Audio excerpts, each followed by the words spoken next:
2 అక్క చెల్లెలు ఉన్నారు జర్మన్లో. వాళ్ళు యూదుల ఫ్యామిలీ. 2 కూతుర్లు ఆయనకి.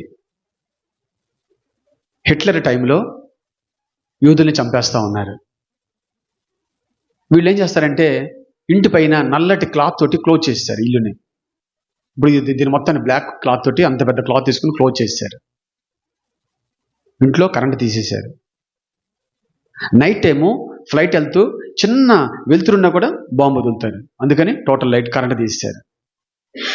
బ్లాక్ క్లాత్ వేశారు, ఏది కనబడదు. ఇక చూసినా కూడా పైనుంచి అది అడవిలాగా మామూలుగా ఉంటుంది. వీళ్ళు ఆ ఇంట్లో 10 యూదా కుటుంబాలకు ఆశ్రయం ఇచ్చారు. ఆ యొక్క శ్రమల్లో షేరింగ్ గురించి చెప్తున్నాను. ఇచ్చారు. వాళ్ళ దగ్గర ఉన్నదే తింటున్నారు అందరూ. 11 కుటుంబాలు ఉన్నాయి ఇప్పుడు లోపల.